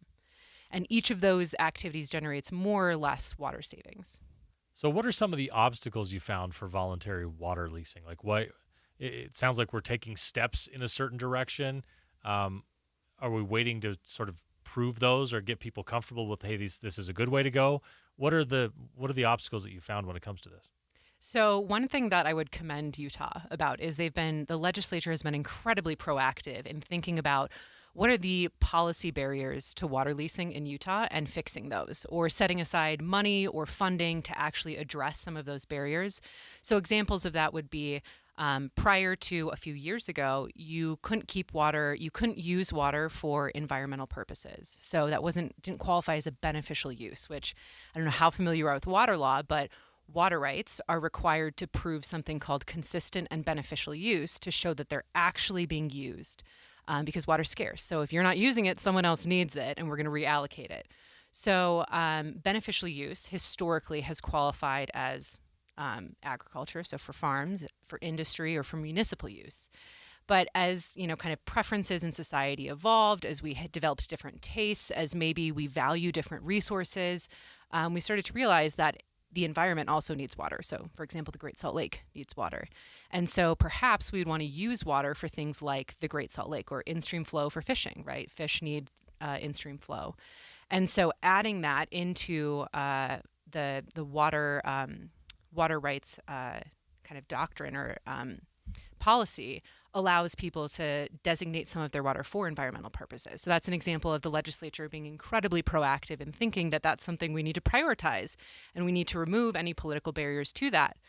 So we've removed a lot of the policy barriers, but what we've been figuring out is that, one, it takes time for people to adjust their expectations about, what you can and can't use water for, but also we need to be proactive in working with, say, agricultural communities, for example, on, what they can do to also reduce their water use. But here's the important part, and here's actually one of the important pieces of the report that I'm very passionate about, is we tend to go into agricultural communities and say, we think you should do an ag optimization project, or we think you should grow a different crop, or, we think you should do a split season lease. And we go in with all these prescriptions and all these ideas, and academics, I am one of them, tend to do this, above anyone else, to go and prescribe something. And what that does is a farmer looks at them and they say, you don't farm. You don't know my local economy. You don't know the supply chain. You have no idea what's going on. So why am I going to listen to you? Why are you telling me how to farm? You haven't, done a day of farming in your life. And so my uncle's a farmer, so talking to him has helped a lot. But you pick up on this perception. You say, okay, well, what that means is we should not be prescribing to farmers how to farm. And this also works really well because this is actually the economically efficient way to go about reducing water use. Is you go to a farm and you say, listen, I don't care how you reduce your water use, but I will pay you if you can do it. And what that does is you start to structure these voluntary leases, these contracts over water savings, over the actual water savings, which is the thing you care about. You just care that water is saved, okay? And that frees the farmer up. It gives him his autonomy to say, oh, well, I think I could change this, or I could do this different, or I could, manage my farm in a different way, or install a different technology, or grow something different. And you allow them to be the ones in the decision-making seat. And they know how to farm, so they also know how to change, their practices to actually generate water savings. You're incentivizing with a carrot instead of a stick. Yeah, exactly. And that tends to work a lot better. It does, in part because we cannot predict all the different things that go on a farm, right? So we don't know exactly what it's going to take to grow something or not grow something. And so if we try to legislate or prescribe a particular method, we might actually not generate water savings. But if you make it over the water savings, you actually, you agree over a certain amount and you allow them to figure it out on their own. So Utah has a couple of crises right now. One is the Great Salt Lake, and two is our growth. New homes need to be built. So I know in my city of West Jordan, we've listened to the legislature and we've heard them say, hey, we need to build more homes, get more things authorized and more land entitled to build. And so like our city's done that. Most cities out west have done that. So we have nearly 10,000 homes like ready to be built. Go ahead and build. That all takes a ton of water that we don't have. How do you balance, or how does the legislature try and balance that out? And I know this may be an academic answer, but I'm really curious here. How do you balance that out of saying we need water to flow toward the lake, but we also need to build homes? You provide incentives. That's the short way, is you don't identify people's preferences for them. You instead say, okay, we need water use in cities, allow cities to purchase that water, or, figure out what's the price of water, how valuable is it? And I think that there are ways to incentivize development to do that in a very water conscious way. So, for example, providing consumers more information about just how much water it takes to grow their lawn, or xeriscape, or, the activities that use water.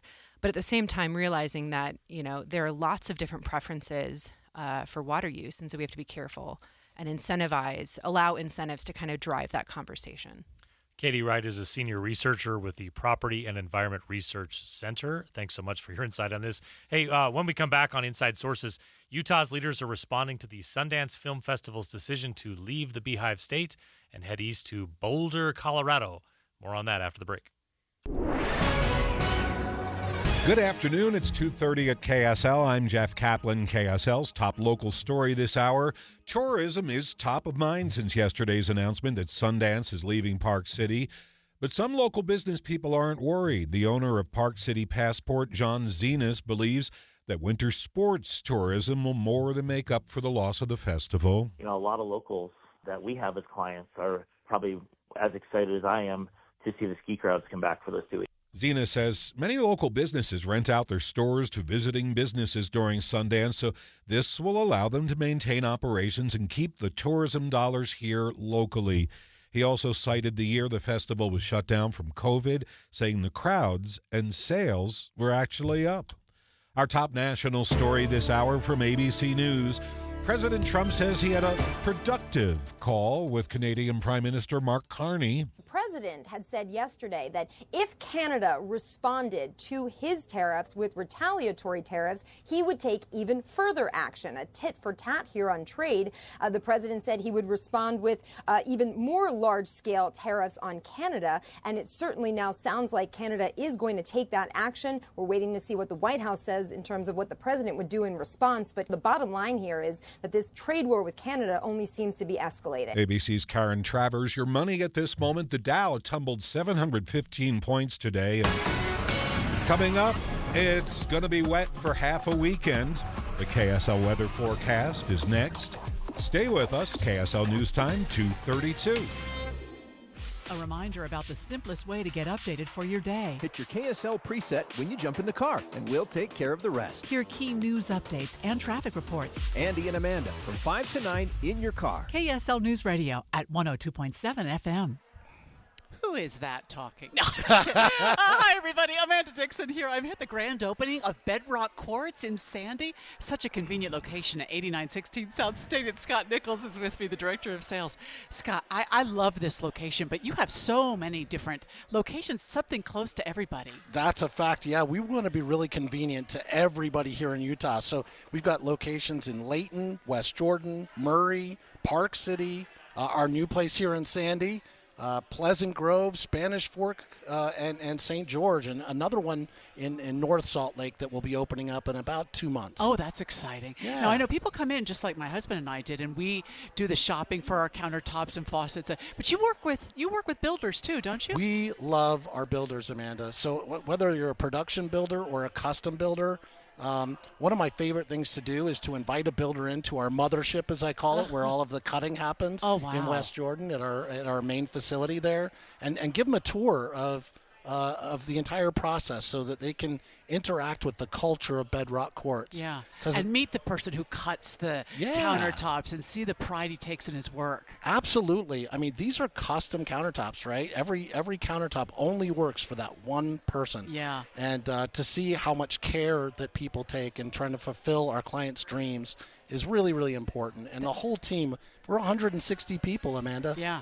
Working, That culture translates to what a great job you do in our homes. Please come and see us and fill out that chance to win up to $5,000 of product and service from Bedrock Quartz here in Sandy, 8916 South State.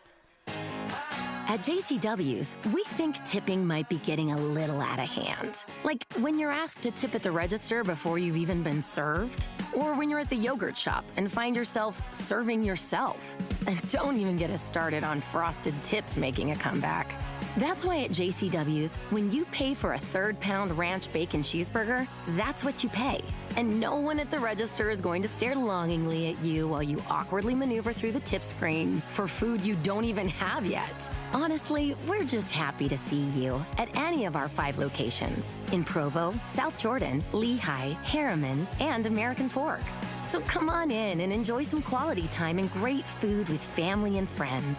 And we promise, we won't be pushing you for a tip. Hey, this is Chris with JCW's, and we just want to say thank you, and especially to our loyal customers. We want you to know that at JCW's, your business is all the tip we need. JCW's, quality and a lot of it. Are you looking to find more fairways, hit more greens, and lower your scores? Then a custom golf club fitting from a Shields certified master fitter is your answer. Learning from the world's top fitters at Titleist Performance Institute, Callaway Performance Center, and the Ping Proving Grounds, we're equipped to fit you with the right clubs to make your game more consistent. Go to shields.com/expert fitting to schedule a custom fitting today. Do you currently use a CPAP machine to treat sleep apnea? Are you looking for a smaller, more comfortable solution? Consider a custom-fitted oral appliance from Sound Sleep Medical. In many cases, these appliances can be as effective as CPAP, and oral appliances are usually covered by insurance or Medicare. To make an appointment or to learn more, call Sound Sleep Medical at 801-285-9731. That's 801-285-9731, or visit soundsleepmedical.com. It's emergency traffic brought to you by Mountain America's low-rate auto loans. Here's Ricky Meese. We are starting to look a little better for drivers on southbound I-15 in Utah County. The crash that brought the commute to a halt at Pleasant Grove Boulevard has been cleared. All lanes of traffic are open. However, we still have residual delays to 2100 North Lehigh. Don't miss Mr. Max Buy One, Get One for 100 suit sale. Suits starting at $299 in a variety of colors and patterns. Available at all 9 Mr. Mac locations with free alterations. Ricky Meese in the KSL Traffic Center. The KSL forecast: rain arrives at about 9 a.m. tomorrow, maybe lasting into Saturday night, but it'll be partial sunshine and 56 Sunday. Right now, 58 degrees. I'm Jeff Kaplan from the KSL Common Spirit Health Studios. Listen online at KSLNewsRadio.com. This is Utah's news, traffic, and weather station. Inside Sources. Inside Sources. Utah's top political experts break down the first 100 days of the new administration and discuss the day's biggest stories. Only on KSL News Radio. Sundance Film Festival will leave Utah in 2027. I can hear the bugles playing now, playing taps. Ending a decades-long tradition of the film festival showing independent films each winter, many state leaders had been pushing for Sundance to stick around, saying it was an important part of Utah. Others could care less if Sundance stayed or left. Let's talk about the impact of Sundance leaving and if it really matters or not. Marty, does it matter? To me? Okay, now let me ask 2 questions. Or does to it the matter state, to you, 'cause or it depends on. does it matter to the state? To me, it doesn't really matter. Have you ever been? No. Never been to No. Sundance? No. You uncultured swine. Have you ever been? No. I also never, the only time I went up to Sundance was, look, Sundance and Park City, both awesome. I hate people and crowds, so that was not a good combo. My sisters used to go when they were in high school and meet every celebrity. They would stake out the shows. It was crazy, all the pictures they have with celebrities. I do not care about any of that stuff. And so I came close when I was in the legislature because the legislature funded them. I guess there was free tickets available. And so I was like, oh, I'm going to go on a date with my wife during the session. And that is the last place I wanted to be because I was tired. It was during the session. Right. And my wife and I, we got to Sundance. It was packed. There was nowhere to park. I was like just kind of getting frustrated. My wife goes, do we have to go see this movie? Can we just go out to dinner? And I'm like, yes, please, let's go. And so we turned around and we went out to dinner. And going out to dinner is the greatest. It's the greatest. I'm like, that's how I unwind. This eating is the food. great thing about being a middle-aged man is that they don't make any movies for you anymore, and so you are completely devoid of any understanding of who any celebrities are, and it's so freeing. I would have gone and about seen the any of movie them. Mitt. Yeah. Mitt's a Sundance movie, and so I would have gone and seen that. Yeah. There was a couple that looked awesome, and I thought to myself, wow, I can't wait to watch that when it comes out on at the time DVD. Yeah. And so when it's streaming, and so I've never followed it, so there's never been a ton of reason. But it's interesting. Sundance started by Robert Redford. It is Utah, right? Sundance is a place. Right? I mean, and so it's such a Utah staple. We've created its identity here, and when they said it's getting too big and Utah just isn't cutting it right now. Now, keep in mind, they're not leaving because of any bill at the legislature. They're not leaving. Like, none of that matters. They're blaming a lot of it on the legislature. They've been looking for a new home for 18 months. And you don't start looking unless you're going to move. Like, if I come home and tell my wife I think I want to move somewhere else, being in my house is not an option anymore. I've decided to leave. And when you're saying, like, let's... With your family. You should clarify that you want to leave with your family. I don't think I need to clarify that. I just want to make sure that when Adam gets home tonight, she's not good listening standing. to me. I'm just thinking, if you're putting Cincinnati on your list as, like, we're going to go to the great city of Cincinnati. The Queen City. From Park City up in the mountains in the winter with all this great snow and, like, cool culture, great food, great entertainment. And you're like, but you're not cutting it. We're going to go to Cincinnati. I'm like, you guys are unserious people. It's like South by Southwest moving to Seattle. Well, it doesn't make sort sense. of a misnomer. You're called Sundance. You're not in Sundance. Seattle is not in the Southwest. And now they're going to Boulder. Boulder is a fine city. Mork and Mindy live there. It's fine. Like, I have nothing against Boulder, whatever. But what they were looking for was money, and I get that. They, where you take it where you can get it, and the legislature was pumping out millions to them over the years, millions every year, giving them money. Salt Lake County would give them tons of money, and then Boulder says we're going to give you more than $30 million to move here of tax-free. Tax abatement. So come here, you guys don't have to pay taxes. We're going to give you $35 million of tax incentives to come here. Why on earth would they stay? If they've made up their mind to leave for 18 months, you're saying Park City's too small. Are they going to stay? No. And even with the governor putting in his veto letters, I want you to take out the $3.5 million to Sundance. They're not getting it anymore. Yeah. We've tried to be They've good decided neighbors. they're going to leave. They've already decided they're going to leave. Yeah. So anyway, I believe that Sundance is pretty disingenuous for this. If they need a bigger home and they're going to have a fine time in Colorado, it's an institution. It's a great event. I hope it finds a ton of success in Boulder, but I'm having a hard time caring. Yeah. So you look at it and say, is it a good deal for them to leave? Sounds like monetarily, yes. Is it weird that they're named after a place in Utah and now they're going to be in Boulder? Okay, that's definitely odd, but something that they can probably overcome. So they had to make their own decision. And a wise person once said the answer to all of your questions is money, right? So Why did they leave? Probably mostly because of the money, as you have indicated. So then the question turns to, does this matter to the state? I think it was kind of a cool thing that we had. Put us on the map. Yeah, and that's great. And like we had a bunch of celebrities come in to watch movies or be seen and whatever, and then they would leave.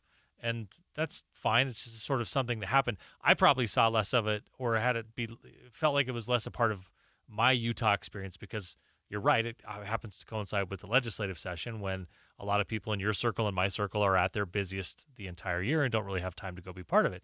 But I don't know if I know a lot of people who ever talk. I can't remember a time that anyone in my neighborhood mentioned to me like, hey, the Sundance Film Festival is going on. We just went up last night. And so it felt like it was in Utah, but not for Utah. But not of Utah. So to the extent that it's beneficial to the state to have it here, terrific. And if they want to go, Godspeed. Best of luck to you. Does it matter to me as an individual? No, I mean, I never went to it. So like I probably won't even notice next year that it's gone unless somebody mentions it to me. I want to play a little sound from Utah Film Commission Director Virginia Pierce. She spoke to Utah's Morning News about why she thinks Sundance is leaving Utah. It was probably a lot of factors that came into the decision. The organization now is very different than it was 10, 15, 20 years ago. And it seems like maybe they wanted to start fresh. It's definitely disappointing for us. I feel like, 40-year partnership ended with such a big bang and not much, camaraderie at the end. But I guess I wish them the best. Yeah. She's pretty upset they're leaving, and you can hear that kind of inner voice. So I think this is going to be a lot like the Outdoor Retailer Show, where they get mad at Utah and say, you guys are too conservative, we're super liberal, we don't want to be here anymore, we're going to go to Denver.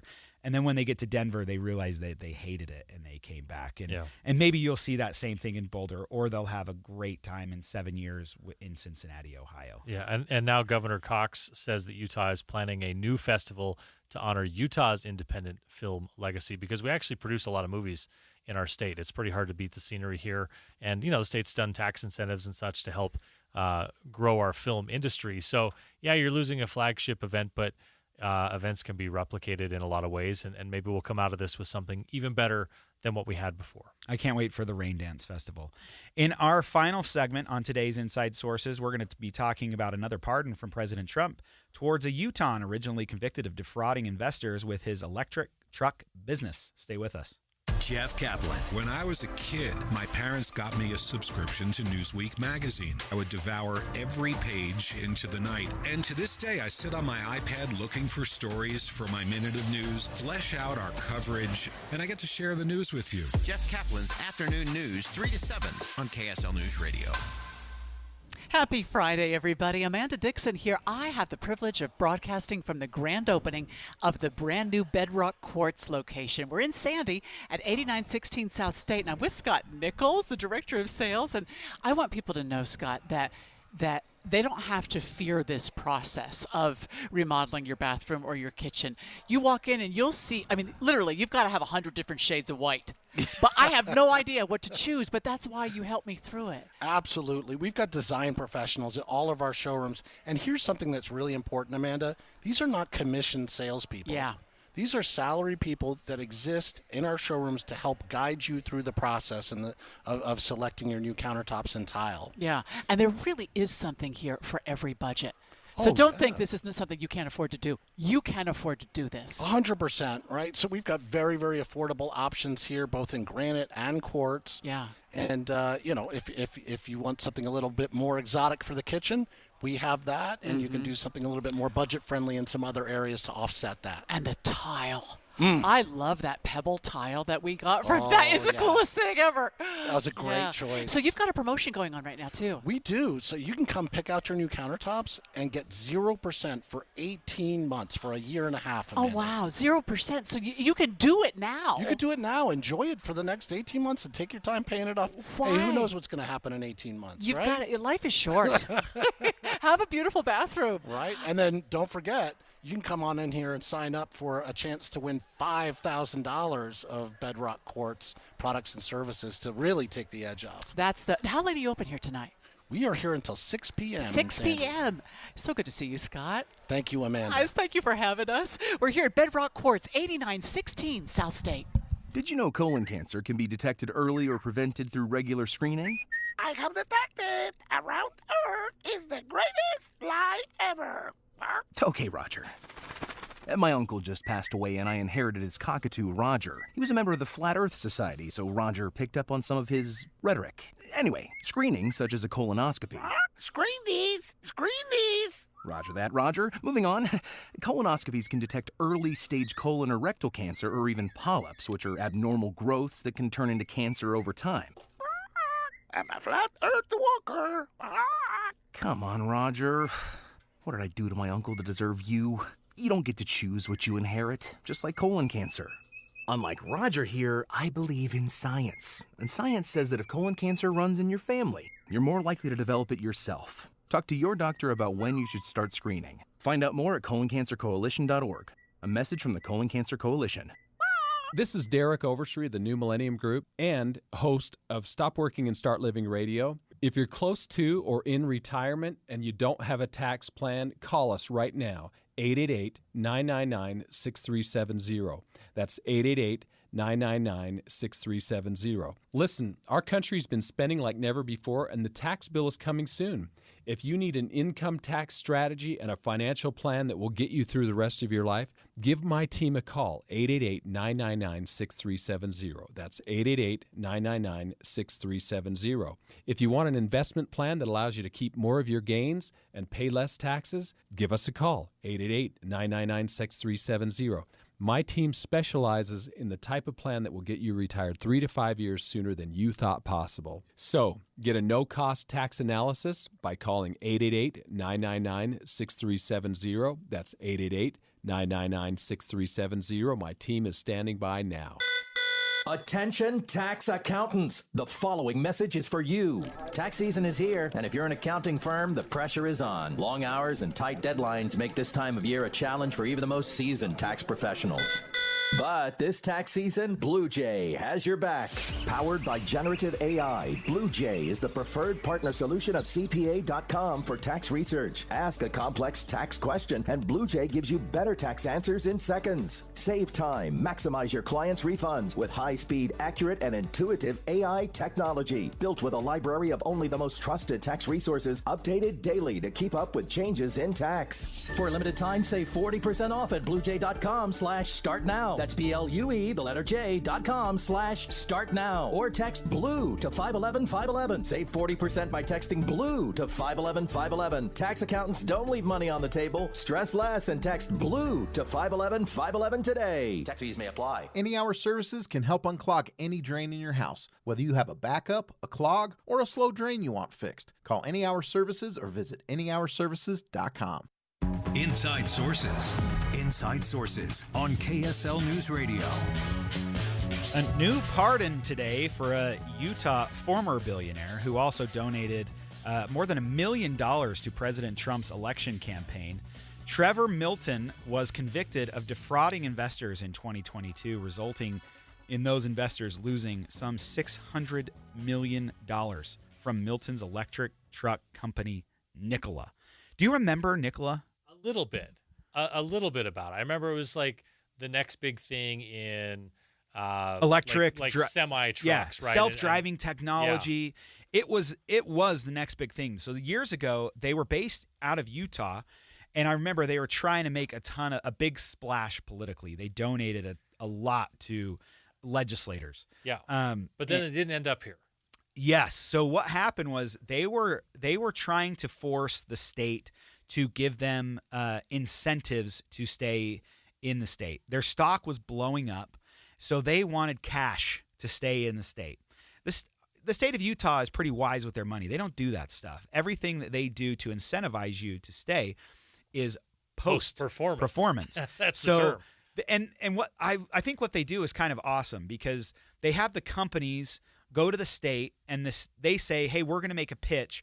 We're going to build this many millions of dollars worth of infrastructure, and we're going to hire this many thousands of employees, and this is what we're going to contribute in payroll taxes. This is our goal. And the state goes, okay, if you can hit that goal, here is an incentive we'll give you as in the form of a rebate. Right. Most companies, I bet 70% of companies don't ever hit those goals. They set them themselves to get really high incentives, then they never hit them. Yeah. The state is out nothing. So Nikola was asking for the state to put in cash, and they didn't go for it. So Arizona said, we'll put in cash. Why don't you come to Arizona? And so a lot of states were vying to get them in their state. So they came for cash, went to Arizona, and I just thought there was something off about this company. Like the technology wasn't there to pull a huge semi. And self-driving semi-electric, the amount of batteries you'd have to have. How do you charge these things? Like, it was so heavy. Yeah. There were so many from problems reality with it. to what they were promising, there were a number of variables, is what you're saying. That a lot of things were going to have to fall into place for them to deliver. Bingo. And so then one day I get a breaking news alert that this guy is being charged by the federal government. It was a scam. And he was showing he was inflating his own stock so that when investors would come in to get equity in the company, it would be inflated. And so he was getting a ton of extra cash. And I love the story about that. One of the ways that he was misleading people was this video. You should tell the story. The video of the truck pulling things and how they shot that. So, it kind of reminds you of like the Jean-Claude Van Damme Super Bowl video where he's like doing the splits across two semis, and they were trying to pass that stuff off as real. Yeah. And so you had this self-driving Nikola semi-truck that showed it accelerating. Amazing. Like, we don't have any technology. Like, Tesla's not doing this stuff with big semis. This is so cool. Turns out they weren't actually accelerating. They were going down a hill, and there was actually somebody steering it in the bottom of the truck. And so it was coming down this hill, but they were turning the camera so it looked like it was accelerating. Yeah, they shot it and then took out the angle It's like of the how hill. they filmed 1960s Batman episodes of him climbing up a Wait, Batman and Robin were climbing up the side of the building? You could let go of the and rope all of those and just shots? walk. Oh. So there's a couple things that are very interesting. So he donated a lot to Utah politicians. He left. He stopped donating to these Utah politicians, okay? But then, just recently, he donates over $2 million to Republicans just last year, between September and December of last year. So he's been convicted, and he just starts donating a ton of money to Donald Trump and Republicans, and mostly to the Republican National Committee and to Trump 47 Committee. Just to the Trump 47 Committee, he gave away $920,000. That's insane. He is ordered to pay $169 million in restitution for fraud to all these investors. And this guy just wrote $1 million check to Donald Trump. And now it only took 3 months, so his return on investment is pretty awesome. He got pardoned by Donald Trump. He's a free man. Not only did he get pardoned of any wrongdoing, that seems to, according to Ken Benzinger, that seems to negate all the money he has to pay back.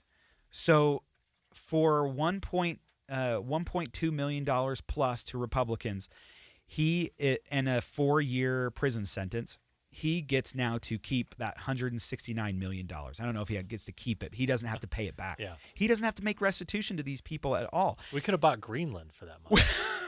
We could have bought Greenland for that money. I also want to just point out a little tidbit. I'm not saying that there is any corruption here. This is all alleged, but you want to take a guess at who his attorney is? It's not Greg Skordas. Okay. So I'll say that right. That was going to be my guess. Right there. His attorney is none other than Attorney General Pam Bondi's brother, Bradley Bondi, who's now vying to be the head of the D.C. Bar Association. That's his brother. So, and who oversees the pardon attorneys?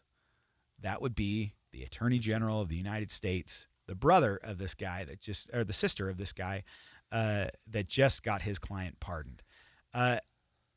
All of this is just coming out. We're just trying to piece some things together. So all of this is, I don't even have to say this is alleged anymore. He was convicted. He was sentenced to prison. He was ordered to pay restitution. And now it seems like he's getting off scot-free. And evidently not just going away. In a social media announcement, he's, I think you could say hinted is probably the right way, at a potential return to the business world. Saying that the greatest comeback story in America is about to happen. That would be quite something. If Sam Bankman-Fried or Freed, whatever his name is, the crypto guy that just got sentenced, maybe that's like akin to him coming back and being on top, or the Fyre Festival 2 guy that's committing fraud all over again. It's going to be interesting to see this guy come back and see what happens. Or who was the big Ponzi scheme guy in New York? That's the Bernie Madoff. Yeah, Bernie Madoff. I mean, he's still stealing $169 million. They're like the Legion of Doom of comeback. Oh, business right. comebacks. And so I don't know.